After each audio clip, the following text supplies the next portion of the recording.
Tiendas vacías y MIPYMES llenas. ¿Cómo están, amigos? Bienvenidos a Noticias Importantes. Esperamos sus opiniones en los comentarios. Comenzamos. Cosas extrañas pasan en Cuba. Resulta extraño que el gobierno permita estas importaciones y ventas de productos de primera necesidad a precios de mercado negro. De las casi 7,000 MIPYMES existentes en Cuba, menos de 100 son oficialmente estatales, mientras el resto son supuestamente privadas. De estas últimas, unas pocas tienen licencia para hacer importación y venta mayorista, a precios minoristas, de alimentos en volúmenes difícilmente comprensibles, en un país donde el gobierno asegura mantener el monopolio del comercio exterior para el bienestar del pueblo. Pero o el comercio exterior cubano no es ningún monopolio, como afirma el mismísimo Raúl Castro, o las MIPYMES privadas, entre comillas, que alegremente trafican contenedores de alimentos no son realmente privadas. O el mismo gobierno que hace la ley se beneficia con la trampa. Analizando la publicidad que en Facebook, Telegram o Rebolico hacen estas afortunadas MIPYMES con patente para importar, se encuentran algunas que con total desparpajo ofrecen contenedores de aceite,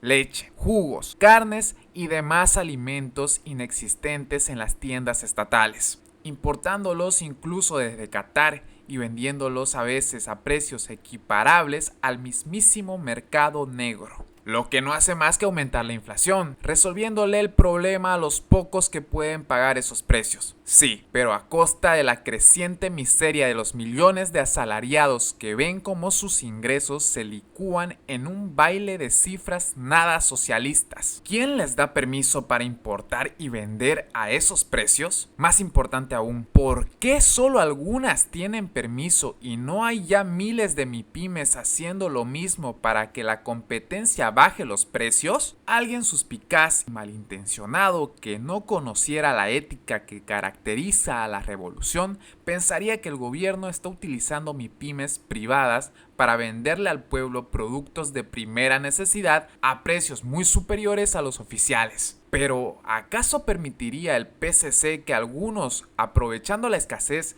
lucraran con la miseria del pueblo? Nah. Sin embargo, es extraño que el gobierno permita estas importaciones y ventas de productos de primera necesidad a precios de mercado negro. Una caja de pollo de 15 kilogramos en la calle vale 6,000 CUP, mientras una importadora mayorista acaba de anunciar que tiene varios contenedores de pollo disponibles a 5,850 la caja, lo que dispara la inflación y agota los pocos dólares que hay en circulación, sin que el Estado se beneficie. Raro, a no ser que algunos en el gobierno estén lucrando con todo esto.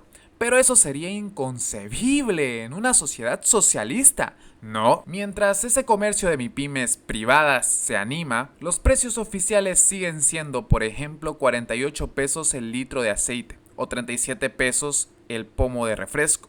Y aunque esos artículos jamás se encuentran en las tiendas estatales, el ministro de Economía puede regodearse como cerdo en el barro diciendo que el gobierno no ha subido los precios en medio de la crisis, a diferencia de los gobiernos neoliberales y bla bla bla bla bla bla. Y aunque la realidad sea que para comer hay que pagar precios 10 veces superiores a los estatales, oficialmente no es el gobierno quien así vende, sino esos malvados particulares. ¿Acaso el pueblo no quería empresas privadas? Pues ahí las tiene. Entonces el pueblo económicamente analfabeto, al chocar con los altísimos precios que piden los negociantes privados, lo primero que piensa es que estos son unos apretadores, que la solución es que el gobierno, también intencionado, tope los precios o ejerza efectivamente el monopolio absoluto del comercio exterior. A pocos se le ocurre que la solución no es menos libertad, sino más. Tras 64 años de adoctrinamiento anticapitalista, a casi nadie en Cuba se le ocurre que la solución, como casi todo en economía, no es más control sino menos. La solución no es que el gobierno importe todo utilizando empresas estatales, empresas offshore que tienen en Panamá o Europa, o MIPYMES privadas. La solución es que todo el que quiere importar lo haga sin necesidad de más permisos que los mínimos indispensables cuando se trata de algo potencialmente peligroso, como medicinas o un rifle de francotirador Barrett M82 calibre 50. Sin embargo, mientras los cubanos no comprendan cuán estrechamente ligados están la libertad política y el bienestar económico, seguirán enfadándose por un apagón o porque el niño va a la escuela sin desayunar. Sí, pero a continuación participarán voluntariamente en las elecciones con que el mismo gobierno que los mantiene sin electricidad y con hambre maquilla el autoritarismo empobrecedor.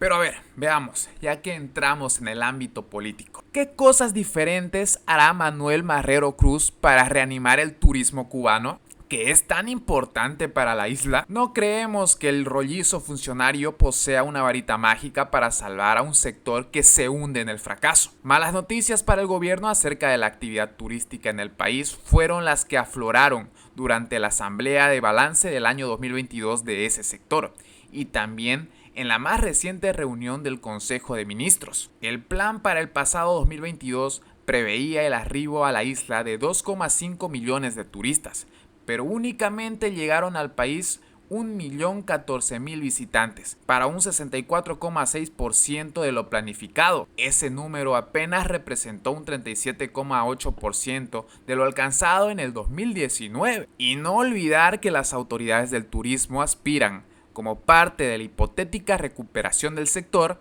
a aproximarse a las cifras de ese año prepandémico. Ha trascendido un apreciable cúmulo de deficiencia que, en general, son las causantes de la debacle por la que atraviesa el sector turístico. Mala calidad de los servicios, lo que ha motivado múltiples quejas de los turistas.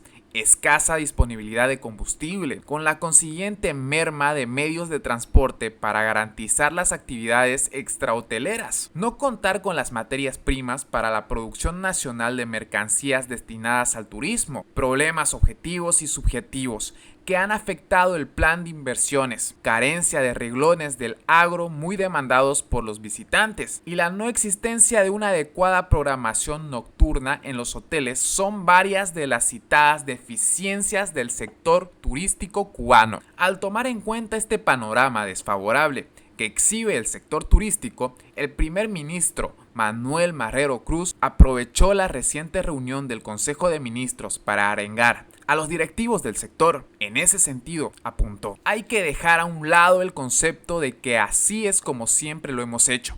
Estamos obligados a hacer cosas diferentes y a revisar y establecer un sistema de trabajo diferente y a tono con los tiempos en los que vivimos. El alto funcionario castrista no fue muy explícito en lo referido a las cosas diferentes. ¿Con qué piensa reanimar al sector turístico? En realidad no creemos que el rollizo posea una varita mágica con la cual sacar a flote al sector que, en este momento, y como decimos en buen cubano, no parece salvarlo ni el médico chino. No obstante, pudiéramos esbozar algunas ideas que salieron a relucir en los citados conclaves gubernamentales. Ideas que, casi seguro, tampoco resolverán los problemas del turismo. Por ejemplo, se habló de dedicar buenas tierras a producir exclusivamente para las necesidades alimentarias de los turistas. Habría que recordarles a los promotores de esa idea que el problema de la insuficiente producción agrícola en Cuba no radica, sino en la falta de motivación de los productores agrícolas para producir. El tema de la relación turismo-cultura ocupó igualmente espacios importantes en los debates. Las autoridades castristas insisten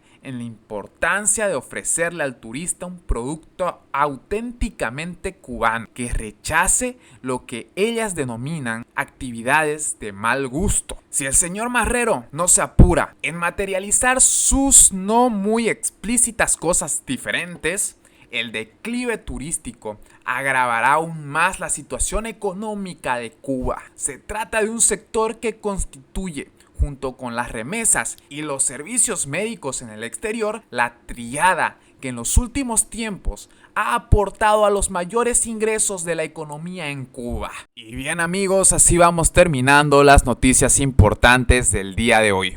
Por favor, nos ayudarían mucho compartiendo las noticias. para así poder llegar a muchas más personas con la verdadera realidad en Cuba. Patria y vida, mis hermanos, nos vemos en el siguiente informe.